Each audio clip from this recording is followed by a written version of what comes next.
Hello, everybody, and welcome to Chat from a Hat. I'm your host, Josh Brown, along with my co-host, Caleb Luther. Caleb. How are you? Pretty good. Knees screwed up. Your knees screwed up? Screwed it up. It's the end of me. It's the end of my journey. You've been trying to dunk, bub. You've been trying to dunk. Just trying to do basic workouts which involves running, and I guess my legs are just like, nah. It's all that cycling, man. You've been putting your knees through. Well, I cycled for the first time in a while yesterday, and that hurt really bad. I was like, no, this is not good. So I'm thinking maybe the cycling may have something to do with the knee injury. Have you taken any ibuprofen? Josh, come on now. You know me. Of course I have. I've taken ibuprofen. I've taken Tylenol. I bought several different knee braces just to try out different knee braces. I've iced it. You know, you might need to remember when I had that knee problem that I had to go to the doctor and get that anti-inflammatory medication that wasn't like Motrin, but that's just what it was for. I don't remember what it was called. I could do that. It would be worth a... Yeah, I could do that, but that means I'd have to go to the doctor, which I hate more than anything. I mean, I don't like going to the doctor either, but I like to walk. Well, I can walk fine, but when it comes to like, oh, okay, you have to run, you have to jump, you have to do like this very weird sort of bend over where your knees are bending. You know, things that typically don't happen in day-to-day life, but if I find myself in that position, I'm hurting, you know. So, how are you doing? No, I'm good. It was a long work week, but we're here. We're doing Chat from a Hat. Long work week for me, too. Oh, I know. We were painting the new office space, so that also played a role in my knee because I'd been working out on it. So then standing up... I was going to say, you've been standing up constantly, getting on ladders, and bending over to paint. This is hurting. Have you been on concrete? Has it been concrete, tile floor, carpet? It's a tile floor. Okay. I was going to say, because tile does not help, and concrete doesn't help either. I've been working out on grass, which... Thank God it's not nearly as bad as... Because a couple years ago, I was running on, like, the road. Where I live, there's not a lot of options. Wasn't that when the dogs attacked you? The dogs ran after me, and I didn't run... Because I had to, like, run super fast that day to, like, outrun the dogs. And I hurt my knee that day, too. That was a couple years ago. Gotta do them stretches, man. I did. Doesn't matter. Doesn't matter. This harks back to, like, 10+ years ago. It's just my left knee's just always hurting. So. I feel your pain with the left knees all the time. Caleb, how's the candy bar tournament doing? It's over basically. I just haven't announced the winner. Would you say it's pretty mid? Yeah. Well. Well, here's the thing. It's the same exact finals that we had 3 years ago in 2020. Same exact finals. What you Snickers versus Twix? You mean people's which is crazy. Tastes don't change? Which is dumb, and it's going to be the same winner. Yeah, it's going to be Twix. Twix won, basically. Yeah. I know it probably has like... It was Twix versus who? Snickers. I think Tom may have ran up by now, but Twix is the winner. Twix is the winner? Twix is the winner, but by about 10 votes. Well, at least it wasn't cookies and cream Hershey bars. Yeah, so, should have been 0. Yeah. Should have been 0. I agree. The people that just... I don't know about... I feel like nobody's really that passionate about Twix, but whenever you put it in that tournament, it just wins it. It wins. It beats everything. I say you should redo the tournament and not put Twix or Snickers in. I'm just not going to do the tournament ever again. I don't blame you. I'm not going to do it, because if you take out two of the best powerhouses, like, what's the point of doing it? Like, we don't know what... We were playing for 3rd place now, so... That's okay. I know. Got to get a bronze sometimes. I'll give it another 3 years, and maybe new candy bars will be out by then. I doubt it. Things don't change in the candy bar world. Anytime they bring in something new, it lasts for about a second. Like, no, give us this old basic Hershey's, because it's great. I mean... It's great, you can't beat the classics. You can't beat the classics. Well, Caleb, we talked about it earlier this week, but the big sports news... this week is Endeavor, which owns UFC, has bought out World Wrestling Entertainment.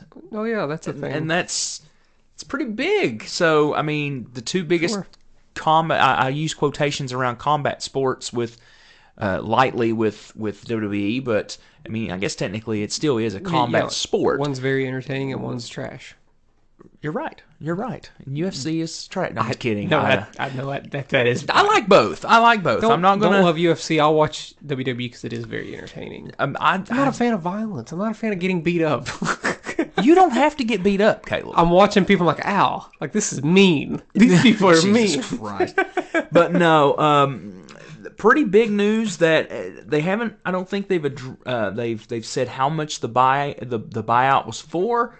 But I mean, one Snicker bar. well, that's it. That's it. I mean, Snickers is a sponsor of WWE now, so maybe they did buy them in Snickers bars. But Vince McMahon apparently is back as the rumor is back as the head of creative again, even though Triple H still has the title. And you could tell it on Raw this Monday, because Raw this Monday was trash. Tell you what. I wish Vince would just go away. But that's just me. But that's the big news. We'll wait to see what happens. Hopefully Vince gets his money and rides off into the sunset, but I doubt that. His ego can't stand not being in control at all times. You know who should be in control? Who? I'll tell you who. Who? It's not going to be a surprise. It should be Disco Inferno. Baby. It should be Disco, whatever Disco Inferno's real name is, assuming he is alive. No, he's alive. He's go. alive. He still makes rounds for his controversial comments too. He should be in concert. No, not Disco. Oh yes, Disco. This is so shocking. We'll talk off the air about Disco. Trust me. Okay. Well, there's a lot. I don't care about Disco Inferno. I never liked him really, but I just want to throw in like a super obscure name and say like he needs to be the. He was Disco Fever, man. They were for real. Disco Fever. I was gonna say Andre. No, not Andre, but Big Show / the Giant / Paul White should be. Who's in AEW now? He didn't make controversial comments, did he? He would never. I know of. Good. He's perfect. He's perfect Jim in perfect. the wrestling world. He's a perfect man. He was in MacGruber for a second. For a split second. He was also Captain Insano, who shows no mercy. He was. He also had a sitcom. Oh, he did. Short-lived sitcom. He is the star of Knucklehead. You shut your mouth. Which I've never watched. I've never watched it either. Maybe for good reasons. Yeah, probably. The movies that we forgot when that topic comes up. Nah. So, moving on from WWE, Caleb, you listened to Wednesday's new album, right? Is that right? Did you get a bunch of listens in like you said that you were going to do? I got in. Well, luckily, like there was 4 songs released beforehand, which would normally bother me, but if it's a band that I really like, I see I'm very hypocritical. When it's a band that I really like, I don't care. Oh, I really like this. But yeah, their new album, Rat Saw God. Okay. That's the name of the album. Wednesday is the shoegaze sort of alternative. On the Wikipedia page, their genres are alternative, shoegaze, and country. I guess because I'll be honest with you, I've never heard a Wednesday song. Well, they're from Tennessee, so they throw in, some of that country. They throw some and country by country, I elements in. mean I don't think there's a couple songs on this album you could vaguely classify, but it's still very noisy. It still has the loud guitars, but the second you throw in that lap steel. Yep. So it is kind of unique. The song structure wise, it is still very shoegaze / like sort of noise rock, but I think adding in that Tennessee element makes it feel somewhat unique. The new album is good. It's a really good guitar album. Really, I would dare to say perfect guitar tones and some really nice guitar leads. Vocals that you'd expect from a shoegaze group. Can get passionate at times, but it's also sort of low key.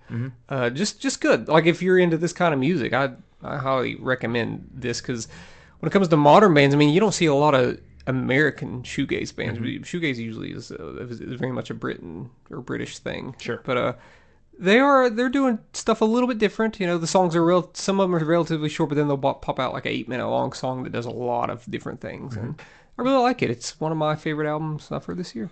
So yeah, very cool. I'd give it a 8.5 rat saws out of 10. Out of 10 gods. Out of 10 gods, yeah. Well, Caleb, actually today I had a record come out as well that I had forgot was coming out. Kiss released a new Off the Soundboard today, which came from Poughkeepsie, New York. I don't know how you say it. Poughkeepsie. Oh, yeah. that's where it's from. In 1984. It is freaking terrible. I was about to say, I bet it's awful. It's awful, dude. It's so bad. Because they're a bad live band, right? Yes, they're a terrible live band. Terrible live band. This is true, though, right? Are we No, joking? they're a great live band. Are they? No, yes. I always heard that they were bad. No, dude, they're a great live band. Okay, well. They're a great live band. The problem with this record is the fact that it was only the second tour after they took the makeup off. And they had a guy play guitar by the name of Mark St. John. Yeah. He played on one record. And then he got a debilitating arthritis thing in his hand.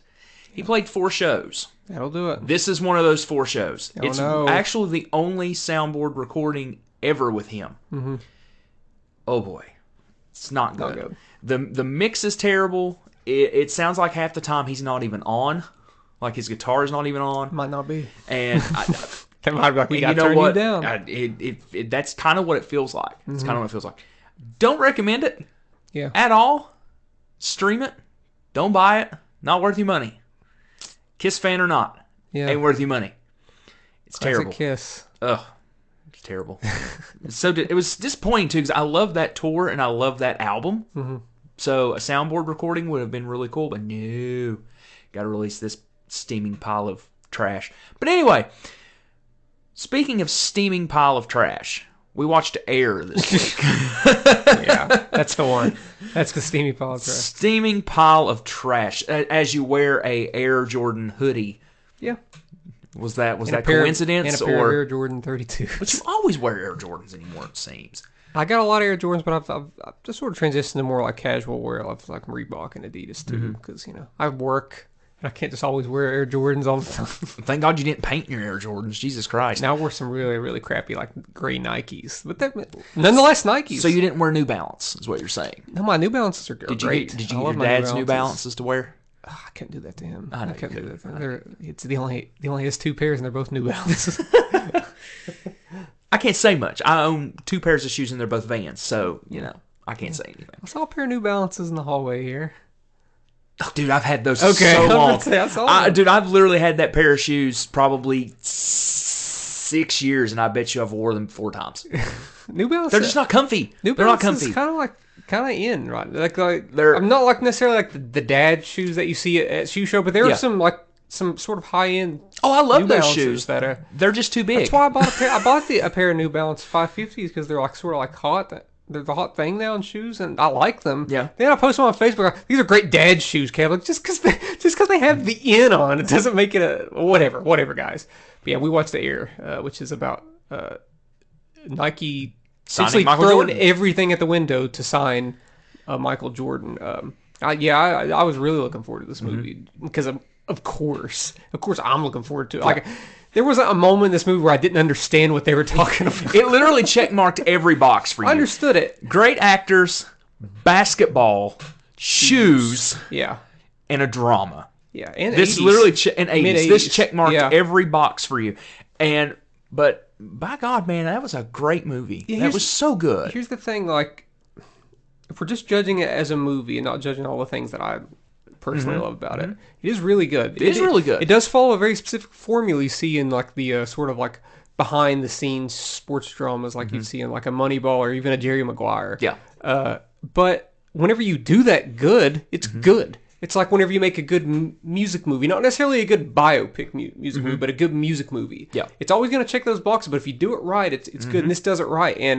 And with its sneaker stuff and just sort of niche things when it comes to basketball knowledge, all that stuff is just kind of like a cherry on top for me. Sure. And great performances. Thoroughly enjoyable movie. Oh, yeah. Great snappy dialogue. Great performances. I think this is Chris Tucker's first movie in about 10 years. He's great. Yeah. He's like the second best person in the movie, but Matt Damon is amazing. Actually, also Viola Davis, Yeah. who plays Michael Jordan's mom, whom Michael Jordan stuck his neck out for. He's like, I want Viola Davis to play my mom. And she's great. This is probably the first movie of the year that seems like sort of an Oscar or an awards caliber movie. Yeah. And maybe we'll see it because movies that come out earlier in the year are getting more recognition. Like Everything Ever All at Once debuted at South by Southwest in March last year, and it won Best Picture. So. This movie kind of reminds me, like going what you're talking about, it kind of reminds me of like Spotlight. And by that I mean like Spotlight kind of under the radar. Nobody really thought about or said anything Very about talky. it. And then boom, it's regarded as one of the best movies that year. I think that'll happen with Air too. It could because it's got near like the Rotten Tomato score always goes down a little bit, and it was sitting like a 98. And I was like, I bet it's went down about 3 or 4 points because people are people, and they like to do this thing. And it's down to a 94, but I think it's a very agreeable movie. Like I can't imagine me and people walking away from it, not Yeah. liking it, despite its content being about like sneakers. Like Yeah. you think about like, oh, this is about one singular shoe. Yep. But honestly, the build up to that shoe, even though I know the shoe is great, Yeah. like it's really like the build up to everything in this movie is great, even though I know the outcome. Yeah. It's all just it's all just really good. As long as it's done correctly, and as long as Loved it. it's Yeah. captivating and things like that, you will be entertained, and you're entertained in the movie. It's not anything that is boring. Yeah. There's not one wasted motion, not one wasted scene, not one wasted second in the movie. It's a thin 2 hours. It's good. Yeah, It's I really even good. found myself slightly emotional towards the end. I'm not sure if people that don't follow basketball or like the shoe game will care that much about the emotion that it's trying to sell you. But I did feel a little bit of emotion because I just think the performances between Matt Damon and Viola Davis are so strong. Really liked it. It has a way bigger budget than people would expect. You're not going to talk about Jason Bateman. Jason Bateman has a really was great, amazing. He has a he has a really great moment there where he probably gets about the most character depth in the movie. But it's got a really big budget. It's like between $70 and $80 million, if I'm not mistaken. Or 60 and 70. Amazon Studios did it. Bezos has got the money to throw away. It's fine. I realize why. Because probably to even talk about Nike or any of these shoe companies, you got to pay a pretty price. It's got a big cast. But I think the main thing is to get rights of all the songs that they used. This has a big soundtrack. Yeah, it does have a big Because soundtrack. it mostly substitutes songs in for like original score. Might have like one or two scenes with score, but it's always doing like a needle drop, and it usually lands. Like always, like one of the best soundtracks I've heard in years. A lot, but you're right. There's a lot of licensing in the movie too. I mean, they license the NBA and stuff too. They show, all of the a lot of NBA shows stuff and everything. Like whenever you're watching the movie, it doesn't feel like a big movie. It feels it feels like a very small movie. There's does. only like a handful of locations, but all these other things I think it adds up. Financially. Oh yeah, liked it a lot. Oh yeah, it was very good. Well, Caleb, just today was Star Wars Celebration. We're gonna segue to Star Wars here just a little bit.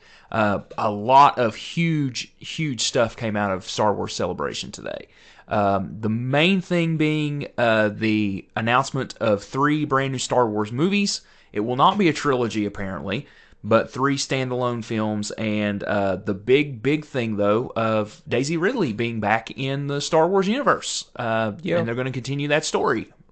Sure. Don't know how I feel about that. Maybe they'll be able to redeem it because they ended they it poorly. They screwed the pooch horribly with the last 3 movies. They really need it, despite backlash from the audience after The Last Jedi. Yeah. They should have just stuck to their guns. They should just be like, Rey is a nobody. Yeah. They didn't need to throw her in to make her like a Skywalker or whatever. A Palpatine. Spoiler. Spoiler alert. Listen, I don't care. Don't care. Movie sucks. Don't It care. does. It's been It out does. for 4 years. Yeah. Get with it, folks. It's terrible. If you're a Star Wars fan, you've definitely seen it. You've watched it several times by now. I'm not a Star Wars fan, but I still did. So apparently, did not like it. Apparently, the first film is going to be from James Mangold. Who's great. He's a really good director. It's really good. It's supposed to be the story of the very first Jedi. It takes place 25,000 years before where we're at now in the Star Wars universe. I'm totally cool with that. That guy can helm a movie. It's going to be good. I have a feeling as long as Disney lets him do what he knows he can do with a property, it will be good. The other movie was Dave Filoni, rumored that it's going to be the ending of the Mandalorian universe and the Disney Plus stories. That's cool. That's fine. Let that happen. Then the other movie, which I, for the life of me, cannot remember the director's name. Help me. I don't know either. Okay. I don't know it's much supposed about to be this. the movie with Rey. Okay. And set up that new series if they continue to move forward. If it's successful, they're going to keep doing it. It doesn't matter. They're going to continue to process and shoot out these Star Wars shows and movies and things, even some of them that are subpar and that are not good, that apparently everybody loves. I can't get into I've heard it. Andor's great. I can't get into it. But I'm not going to watch it. But here's the thing. Probably. Here's the thing about Andor, though. Here's the thing about Andor, and this is why I can't get into it, honestly, is because I didn't care about Andor and Rogue One. I just don't care about. I just don't care about Rogue One. I don't care about Star Wars. All these things you're telling me right now sounds cool. That's good. Cool for the Star Wars fan. I just don't care about any of it. I've the episode of South Park whenever Stan is like age. Have you seen that episode where Stan is like growing out of things that he loved and everything that he sees turns into poop, literal poop. Yes. Okay. I know what you're talking about. So I know what that's you're talking about. whenever I see anything Star Wars, I'm like, all this looks the same. Even the good stuff, I'm like, oh, this is. I can't differentiate much between the good and the bad. Really, it's all just kind of looks the same. Like, oh, this is just not for me, I guess. Like, I like the Marvel. Believe it or not, I like the Marvel stuff more than Star Wars, because at least while there is way too much of it, there is some stuff that's just drastically different. Just drastically, there's no way around it. Because I think that it still exists on our realm of reality to an extent, and Star Wars is always going to be in a galaxy far, far away. Sure. Now, if Star Wars would come down to Earth sometime, that'd be cool. Oh my God. Right? That'd be pretty cool. Well, they should let me write one. They should let me write one. Well, I'll tell you what. When we pull the topic out where we pitch a movie, you can pitch a Star Wars movie on Earth. How about that? I'll put Jack Black in it. And Lizzo. That's where and guess what? What a great segue, because that's what I was wanting to talk about when I sent you a message and said let's talk about the new episode of The Mandalorian. Mm-hmm. People, I haven't watched it. People, shut up. Seriously, it's Star Wars. People are so. I can't believe they put Jack Black and Lizzo and Christopher Lloyd in. This isn't an SNL skit. This is Star Wars. Shut up. It's Star Wars. Good God. I'm not gonna lie. I did watch like a clip, and it was super bizarre seeing Jack Black. I was like, oh wow, but I'm sure he did a good job. I thought it was fun. Yeah. I honestly thought it was fun. He looked like and a let me Star tell you Wars something. character. I'm not the type. It's the same way with Kiss when we talked about it a few weeks back. I'm not the type to say that everything that Star Wars does is great. And I will also say when the stuff that Star Wars does that is bad is terrible. Sequel trilogy is terrible. The prequel trilogy, not that great. The original trilogy is awesome. Perfect. Done. However, The Mandalorian so far has not been terrible. Have there been some misguided steps on some episodes? Yes. However, putting Lizzo and Jack Black, you're gonna tell me that all of that is worse than what they just did with the sequel trilogy. No, it isn't. Shut up. They ruined Star Wars with Good Lord. With this one episode. This was the one thing. This was the one thing that turned Star Wars completely, totally on its head and made it absolutely the worst thing ever. I agree. You're right. You're right. Shut up. Now, Caleb, this week, after we've ranted and raved about all of the things of this week... I feel nothing. We're going to move on to our topic unless you have something else that you want to talk about. I don't think I do. You sure? Yeah, I don't think so. You positive? Let's take a quick commercial break and we'll come back and have something. This episode's brought to you by peanut butter cream pies. Yes. Folks, peanut butter cream pies are delicious, by the way. Just a side note. They're a bit much, They're though. a bit much. Like they're bigger. And they're rich. They're bigger than the oatmeal cream pies. Man, they're good. They're tasty. They are good. It just is a bit much. I've had one this year. I'm good. I'm good for the year. I understand that. I don't think I'd buy a box. Like you wouldn't buy a box of them? No, I'd buy one singular really? Pie. Yeah. Oh man, it's too much. You missing out. It's too much. You're missing out. Too much of a good thing, you know. Well, Caleb, let's move on to our topic this week, and our topic was supergroups. And we decided that we were going to do one of each. One person or one supergroup had to have people that were all alive. Yeah. And then the second group could just kind of loosey-goosey. You can have dead people loosey-goosey. Yeah. Whatever. Do you want to go first? I can. Let me pull up my okay, list that I just worked so hard on. I know that we said that we were going to limit the supergroups to a certain amount of members, but I will go ahead and tell you that we had discussed it just a little bit. My living supergroup has 6 people in it, but there's a reason why. Mine is 4. Okay, go ahead. Okay, go ahead. You go first. Yeah, I guess this is like a topic that. Let me turn my. I have my phone on low battery mode. I need to keep my phone up and going so that I don't have to keep clicking on here. So this week, I guess this is a topic I wasn't all that passionate about. I did spend like a day, and by a day, I spent about an hour. Yep. Putting this together.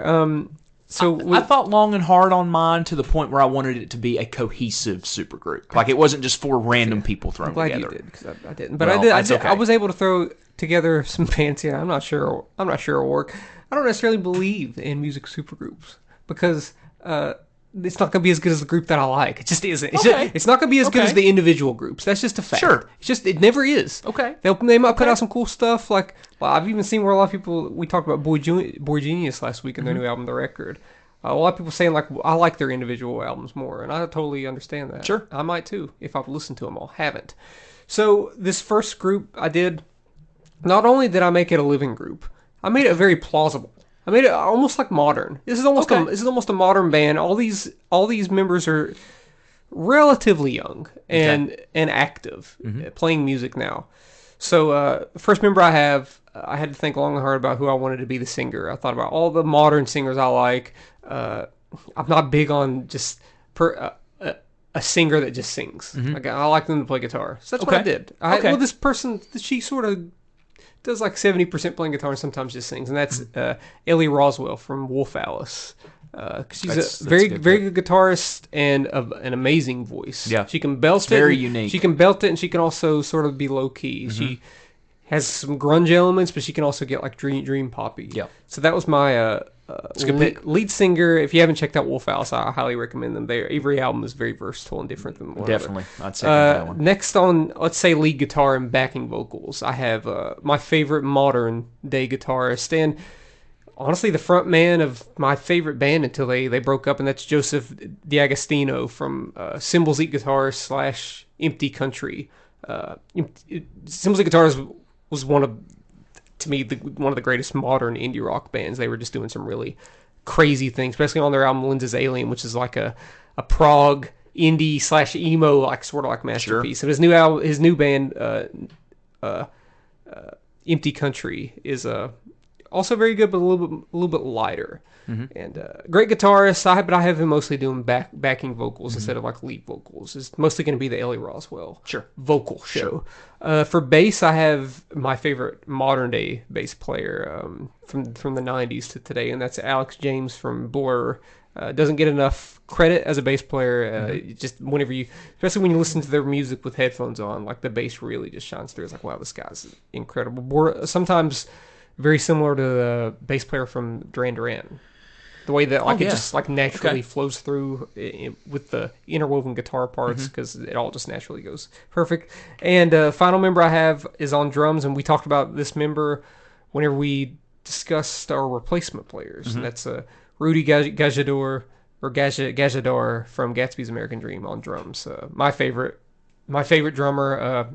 Really hope they come back and make music, because I just love to hear him play more of those crazy, like borderline prog rock drum parts. Did you see where Gatsby's is going to be playing like the majority of what was the name of the record? Probably going to be playing Ribbons and Sugar, probably. It's 20 years old this year. I think they were playing like 8 songs from one record at that show that they're going to be playing. Oh, well. Because Ribbons and Sugar is short. I mean, it's got I can't it's remember. got like 11 songs or so, but the album is like under 30 minutes because the songs are short. Yeah. So that is my modern day / very plausible band. It's gonna happen. It's gonna happen, and it's probably not gonna be as good as any of their individual bands. Well, but that's what it is. Those are my picks. My living supergroup. I'm gonna go back from the room and move forward. Okay, so we're gonna start with drums. Okay. On the drums, I would have Larry Mullen Jr. from U2. Okay, I'll always say that the best part of U2 is the bass and the drummer, and I've always said that. I agree. I don't think Larry gets enough credit as a drummer for what he does. Classic Larry. I remember Larry. Do you remember by Weird Al, the song. So now we're gonna start getting into not a super group, it's a dream group. Okay. On bass, Dimebag Darrell. On bass and vocals. Shut up. On vocals and bass, we have Sting. Is he going to be the lead vocalist? We'll get there. Okay. We'll get there. Okay. To me, this would almost be like a traveling Wilburys situation where any of them can sing at any time. Okay. So they're all singers and vocalists and instrumentalists. They can play instruments. On keyboards, Ben Folds. Okay. I mean, even if Ben doesn't Keyboards. sing, piano, keyboards, whatever. Okay. Even if he doesn't sing, he can still play keyboards. It's like a madman. He's gonna cuss on the mic. He's going to cuss on the mic. On rhythm guitar, we have Jason Isbell. Now, a lot of people would say, well, why don't you have him on lead guitar? Because, I mean, Jason's a wonderful guitar player, but he's a better songwriter than he is a guitar player. Yeah. To me. It's like saying, why don't you have Bruce Springsteen as lead guitarist? Come on, we can get somebody better. Yeah, we can get somebody better than that. That's why lead guitar is Joe Bonamassa. Uh-huh. Okay? Joe Bonamassa, who also... So far, I've got 4 singers. I've got 4 singers so far. You have a lot of good harmonies. A lot of good harmonies, okay? Maybe. And then we got cream of the crop when it comes to vocalists. Cream of the crop. Who also can play guitar and piano. That's Brandy Carlisle. Mm-hmm. That's who's going to be the lead vocalist. She can do this. She can sing softly. She can sing. Have you heard the Soundgarden covers that she's done? I don't know. You should. I'll send them to you later. I've only heard one cover that she's done, and honest to God, it was awful. What was it? It was a cover of Crosby, Stills and Nash, "Helplessly Hoping," because they changed that is a very harmony-driven song with 3-part harmony.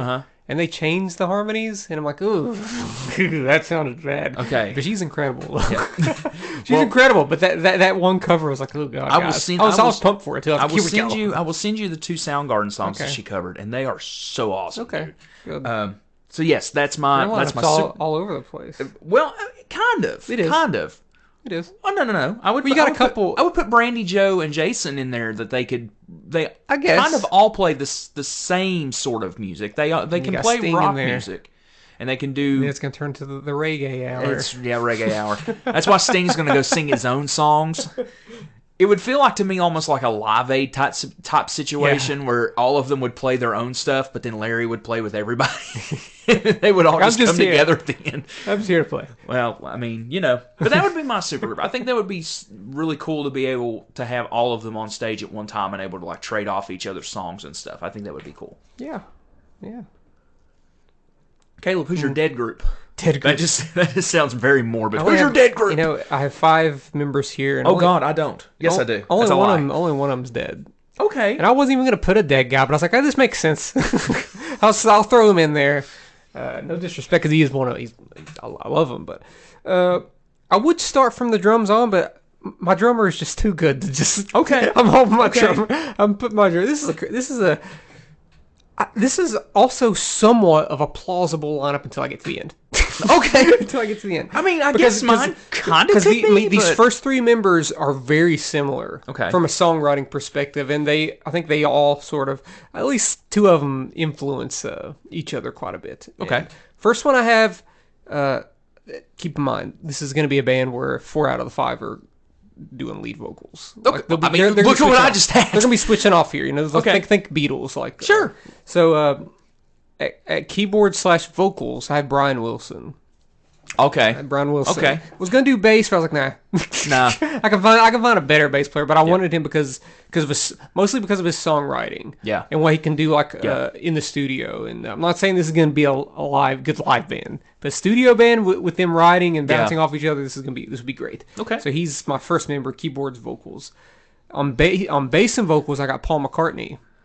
Oh man! So these two, you're talking my language already. So Paul McCartney and Brian Wilson, 2 of the strongest and most unique songwriters from the '60s on. Side note: I'm pretty sure that Paul McCartney and Brian Wilson have performed together before.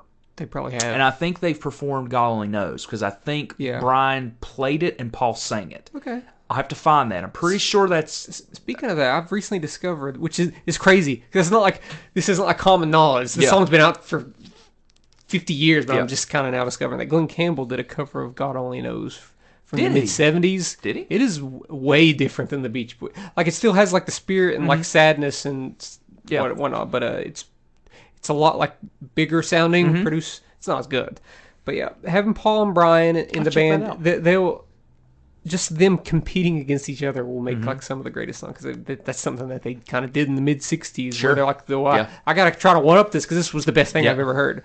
Next, I have a guy who is highly influenced by both those guys, but he came way later. Okay. And that's Andy Partridge from XTC. He's the lead singer Okay. and songwriting like guru, like incredible. Everything he did was different than the last thing he did.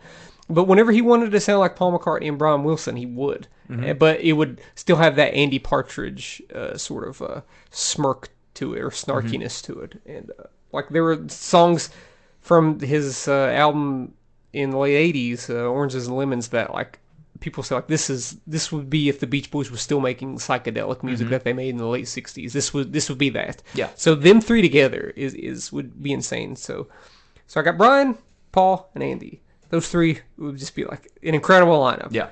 So next is my dead guy. I got my dead guy. Who's your dead guy? So I need a lead guitar player, and he's great. And that's Walter Becker from Steely Dan. Okay.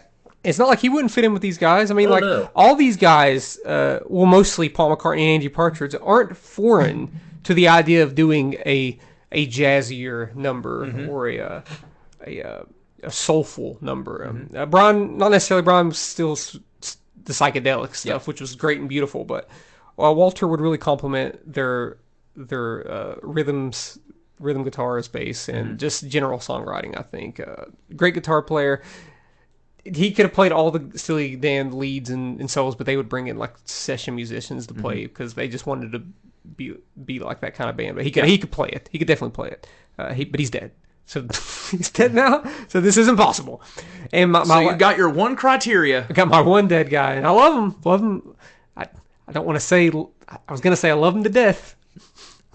But that is tasteless, and we don't do that here. I wasn't even saying. That was just gonna come out. That was literally just gonna come out of my mouth. I didn't even. I was like, oh man, he is dead. But my last one on drums. Sadness. Last one on drums is a curveball. Okay. This is a musician, mostly known for his keyboard and singing, big time soul, jazz, funk singer in the 70s, and that is Stevie Wonder on the drums. Stevie Wonder on the drums. Yes. Okay. Have you watched the videos of Stevie Wonder playing drums? I have not, but I know he can play them. Great. He can play. Amazing. He can play anything. Yeah, like Songs in the Key of Life, he played the majority of the instruments on Did he? that album. I didn't know that. Yeah. He played the drums on a lot. There were some other musicians, but he played the drums. So this is why this would mostly be a studio thing, because he could track the drums and then do vocals separately. He could have his own songwriting. So to me, these are... I like how you and I were going down. We're on the same track with what we're between talking Brian Wilson, Paul McCartney, Andy Partridge, and Stevie Wonder. These are four of the greatest songwriters of all time. Yeah. They're not the best at their instruments, but when it comes, I'm always songwriter and composition first. Sure. And I think if you put all those guys together, they would just make something insanely amazing, or it'd be a disaster. I don't know. But I love all these guys. Stevie Wonder. See, I was questioning that. I was like, do I want to put him at drums or put him at keyboard? And I was like, no, I'll put Brian at keyboard because he's probably better at keyboard than he is at bass. Yeah. But Stevie Wonder, incredible, just an overall incredible musician and an amazing songwriter. I mean, that's. I would pay money to watch both those groups. I'm just saying, or buy an album with both of those groups on it. Yeah. It's a cop out. It's a cop out that my dead guy on vocals is Freddie Mercury. It's a cop out. Cop out. Jeez. It's a cop out, and the reason why it's a cop out is because everyone under the sun is going to pick Freddie Mercury, but there's not me. There's no question that Freddie Mercury is one of the greatest vocalists of all time. Yeah. And if you didn't want him back to life to do one more Queen record or just one more song with Queen, you're lying to yourself. Yeah, sure. Do you know what I'm saying? Yeah. So my vocalist already is Freddie Mercury. He's passed on, unfortunately. Lead guitar, George Harrison from the Beatles. Yeah. George does not get enough credit when it comes to being a guitar player, to me. I mean, yeah. He just doesn't. Great guitar player. Yeah. He's also a great songwriter. I was going to say probably an even better songwriter. Yeah. Yeah. Great voice, too. Yeah, absolutely. His album, All Things Must Go, is incredible. I love that album. So now we're gonna get weird. We're gonna get weird. Here comes that Dimebag Darrell pick. on bass, we have Kid Rock. Josh, you're lying to me right now. You're a liar. No. Gosh. On bass, we have Geddy Lee. Okay. Okay. Who's alive? Who is live. Yeah. We have Geddy Lee on bass, but not only could he do bass, he could also do some keyboard work With his feet. with his feet With his feet. to add some extra layers if they were ever playing live. Yeah. But you don't want Getty to do vocals. Is what you're saying. He could if he wanted to. He could get them really high harmony if he wanted to. Freddie can't. Is that what you're saying? Freddie can't? Is that what you're saying right now? Well, right now we don't have anybody with a low range. Saying Freddie's not good? Yeah, I'm saying Freddie's not good. Freddie sucks. See, I was acting like Twitter just now. Oh, no.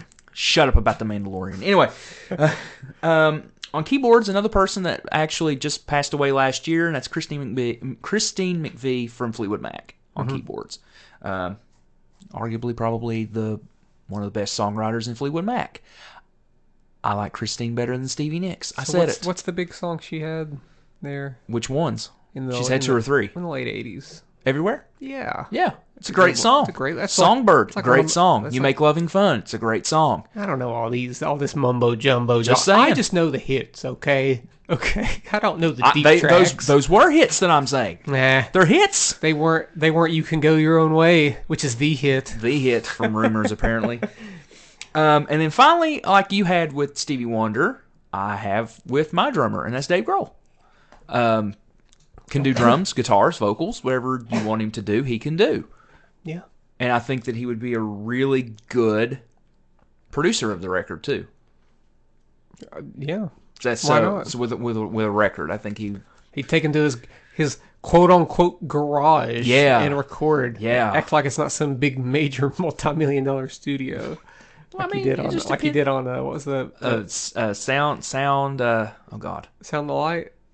Oh God. The name of it, the 2011 album. They did the Wasting Light. Wasting Light. Sound the Light. What am I talking about? I don't know what I'm saying right now. We're not historians, folks. We never claim to be. I don't follow Dave Grohl's every move. Yes, you do. I don't. Yes, you do. Not the biggest. You're not the biggest Foo Fighters. I mean, there are some Foo Fighter stuff that I love. Yeah. But have I really given a Foo Fighter song a chance in 10 years, 12 years? Probably not. That long, bub? Since Wasting Light. I mean, they've had at least 3 albums since then. And I'm just like, it sounds like Foo Fighters is probably going to get nominated for Best Rock Album and it does. The Grammys, and I just don't care. Dave Grohl is great, though. I mean, he's a great musician. It's very true. Very true. He is great. He is great.